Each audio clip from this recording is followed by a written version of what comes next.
it's James from XRobots.co.uk. This is part 2 of my 3D printed Geiger-inspired Alien Xenomorph suit. Check out part 1 for more about the technology. Basically, I've got dual extruders on my 3D printer so I can print rigid plastic and rubber at the same time, which means I can make hybrid prints. So one of the examples last time was a wheel made of rigid plastic with a rubber tyre on, printed in one go, but I'm going to use that principle for most of the pieces of a whole suit. The intention is it's a bit like a scrap metal sculpture, but instead of being made of scrap metal, all of the pieces are custom 3D printed, which means we can get incredible detail while still making the pieces quite small so they fit in the 3D printer. So this is my alien head I showed you last time for my last attempt at a Xenomorph suit using clay sculpt, moulding and casting. So the plan is to chuck that away and start again from fresh. So let's have a look at some CAD. So I'm using Autodesk 123D Design to design all the parts, which is free software you can download for absolutely nothing. So my plan is that we're basically going to build what's effectively this scrap metal sculpture, but custom 3D printed exoskeleton type of thing, which obviously goes outside the wearer as opposed to inside. So I'm going to start with the hands. So what I've designed here isn't very alien-like. It's basically some finger sections, which are effectively rings that fit on 2 digits of your finger, and those are going to be printed in ABS. They've got a flat on the top of them so that we can actually acetone chemically weld some of the plastic parts at least to the top. So we're going to make these fingers and print them out, and then we're going to build a kind of big mechanical structure that goes over the top of them. I'll probably wear black gloves and these will be printed in black. So instead of actually making a glove that you put your hand in, it's sort of something that's on the outside, a bit like an insect's exoskeleton, effectively, that's outside your body. So that part's fairly simple. You'll notice here as well I've got too many fingers. Alien actually has effectively 2 thumbs, which is why there's 2 here. Obviously I don't have 2 thumbs to put them on, but I'm going to print the extra one anyway just for good measure, because it'll probably get bonded onto the fake thumb, so it looks symmetrical. So we'll see if we need that one or not. Because of the mechanical structure on the outside, I've only got 2 digits instead of 3 for each finger, because that's really all we need. It's going to be coupled onto the back of the hand, so we don't really need that extra digit, which is quite hard to get down because it's quite close together at the point you push it right onto your finger. So this is what I've come up with for the hand. So we're going to print the majority of this in rubber, so in NinjaFlex rubber. The blue parts are rubber. We've also got these red parts which are ABS, so we can print in 2 materials at once. And that'll help keep it sort of some of the straight bits straight, and also the ABS can be chemically welded to the ABS rings, which correspond 2 on each finger. We've got the 2 thumbs, and then we've got one thumb has this big piece of red ABS in it, which means we can heat that with a hot air gun and bend it round and pose it in shape. There's kind of a flat bit at the back there where it's going to bond onto a cuff piece, and being rubber of course it's flexible, so we can basically bend that around the cuff, and that can be shaped up and the thumbs can be made to point inwards and so on, and then hopefully it's bendy enough that it can bend as you move your hands. So let's have a go at printing it.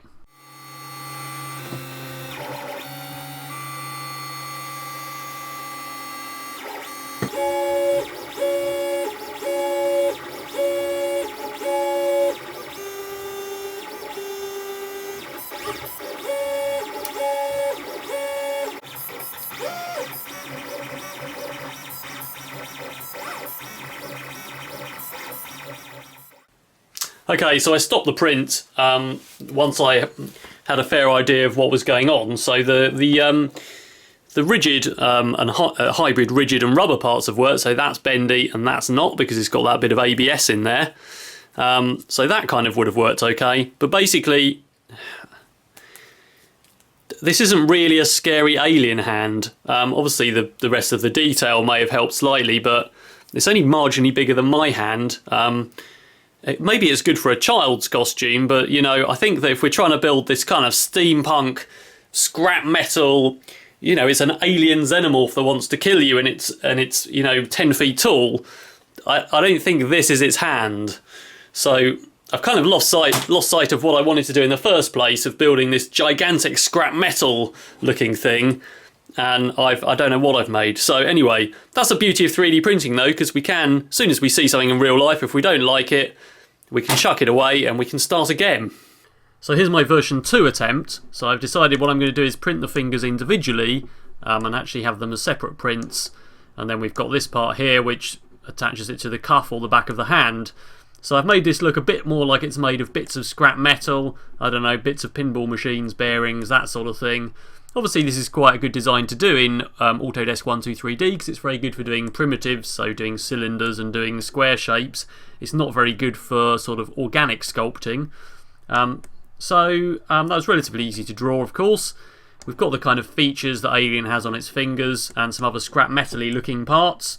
The idea again is the blue is Ninja Flex, so it bends, and the red is ABS, which keeps those bits sort of rigid and also means I can couple them to the rings on the fingers. So again, I've got my 3 sections, and we'll basically print that out 6 times, and we'll stick that to the glove, and then we'll design a hand back. So let's have a look at that one. Right, so again I started to print it. I didn't even bother filming this one, and I stopped the print again. So here is the actual thing. In reality it's not much bigger, it's a bit bigger than the last one.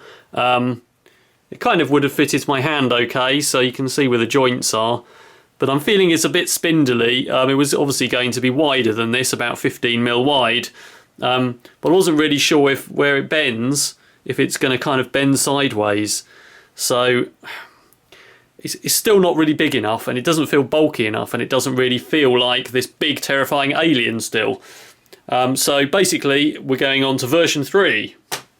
Right, so here's version 3. What I've actually decided is to print all of this in rigid. I'll probably add some flexible parts later that run over the back of the fingers, and some of the other hand parts are going to be flexible or hybrid, probably. What I've actually decided is to build the digits separately and build them far bigger and bulkier, so they're wider, and the rotating parts are basically a bigger radius. So we've got a sort of finger end point, and then we've got 3 identical pieces which fit onto each other by one turning up the other way in the middle. So we've still got the feature along the back of the finger, the same as the features on Alien's fingers. We've got some holes cut out the same as before, so it looks like scrap metal parts. And essentially we've got this thing that can be rotated.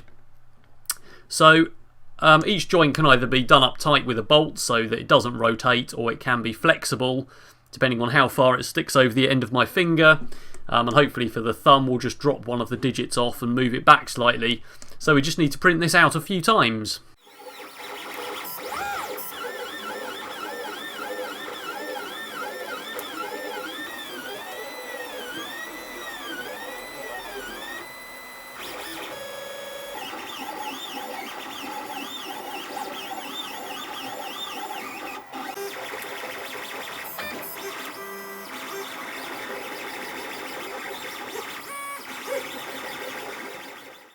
So this is a bit more like it. Here are all my parts. And obviously, as I said, they just turn that one up that way, and that makes the hinge joint, so we can put a bolt in there, probably just screw it into the plastic, and then we can pose the joints however we wish. Oh, let's go the right way around to make the joint, and that's, yep, quite a lot bigger than my hand, so it's going to fit over quite nicely. And we need to put the rings on in the right place. And as I said, the thumb piece, we can drop a digit and stick that on the thumb. So it's looking pretty good. The sideways profile, they're much wider than the last ones. So if we imagine that being sort of 3 fingers wide, that's going to fit quite nicely across the back of my hand. So, and one on the thumb. So let's print out a load more of those. Obviously we need 6 of them. Took about 2 hours to print this. So we need to do a lot of printing, get all the parts together, and then we've printed the rings already, in fact, so we can start bonding those on, getting it on the glove and designing the hand, back and cuff. So I've printed off my 4 fingers, which are all identical, and I've put bolts in so these pieces freely rotate, and these ones are done up a bit tighter so that they're poseable. I think my finger is only going to come into the first section on each one. And I've also done 2 of the thumbs, if you want to call them that, which are basically the same, but they've just got one section missing. And those are, obviously one is the opposite to the other in terms of where the hinge pieces are. So what we need is a hand back that couples all these together. But of course, as well as moving in this direction, you probably need to be able to spread your fingers. So we basically need some sort of flexible joint, I guess, that couples all of these together at the back of the hand.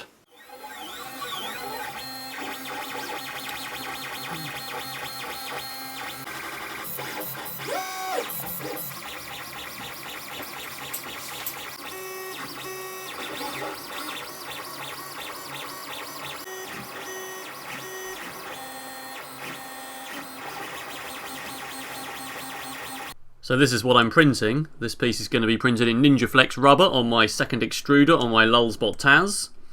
And basically, obviously the four fingers go onto the front sections and the two thumbs go onto those other kind of sections either side. The back of your hand's curved, so we need this sort of bridge part in the middle, which means we're going to have to print support material in order to print this in one go. I haven't printed support material in NinjaFlex before, but apparently it's possible, so we'll see how the part turns out. I've also left some pilot holes in the back, across the back of the hand, where these lumpy features are, so that we can attach features that run down the back of the fingers or down the back of the hand. Haven't decided yet. There's also 2 pilot holes in the back of this to attach to the rest of the wrist and the arm. So my printer's finished, and I've just pried it off the bed. It's looking pretty good. Obviously we need to remove the support material, which we'll do in a moment. I just wanted to mention the printer has dual extruders, which I mentioned in part 1.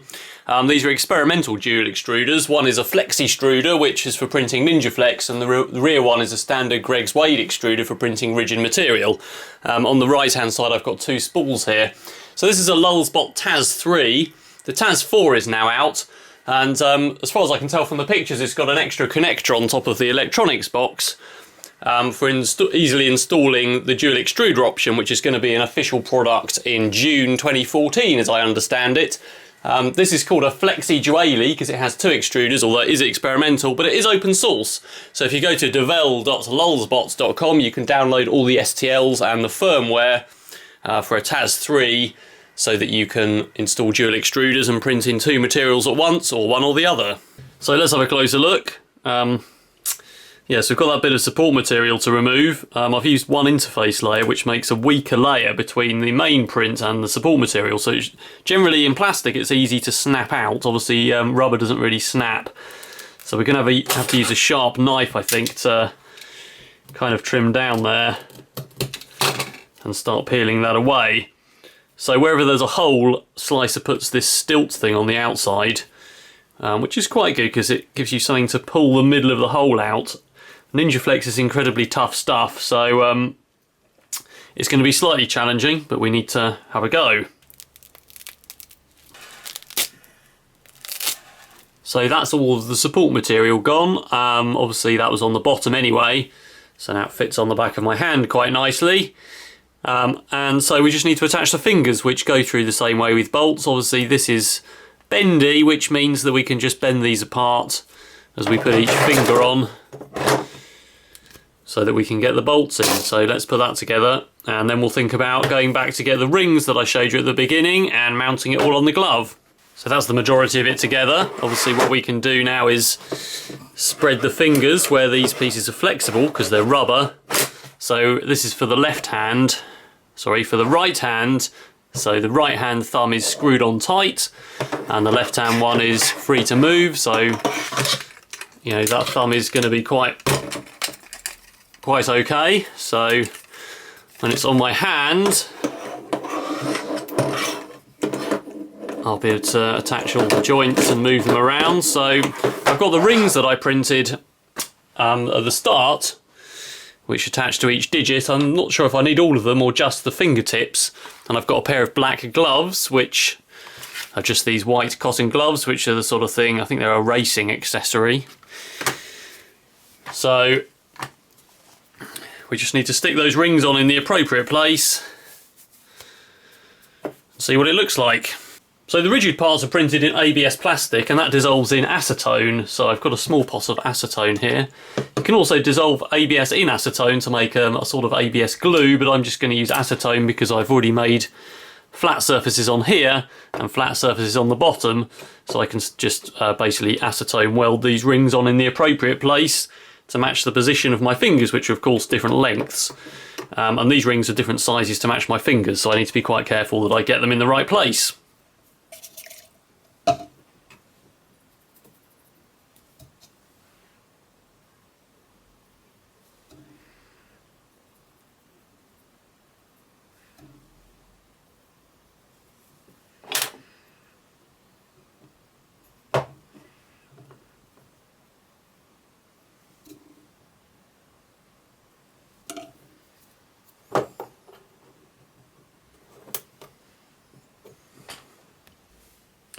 So that's looking pretty good. Obviously I can move all my fingers around and I can spread them, and the thumb I can move around because of the rubber backing. So the only thing that's a bit weird is my other fake thumb.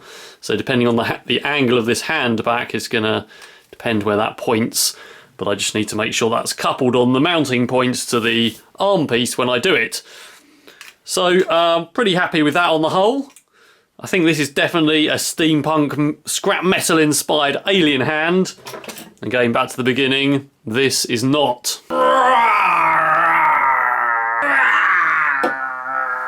So I'm intending to do the whole suit like this, so you can imagine that's going to have quite good visual impact. So subscribe to my YouTube channel for more updates, follow me on Twitter, like my Facebook page for sneak peeks and updates on other projects. And also I'm going to make the CAD files available for this for download. Now I do sell my CAD files for a small amount of money, generally 99p or something like that, and that goes back in to fund the other projects. But if you sponsor my crowdfunding campaign, you can get a discount code to get all my digital downloads for free, access to my private subreddit on the website reddit.com, and access to an exclusive live broadcast with me. Have a look at patreon.com/XRobots.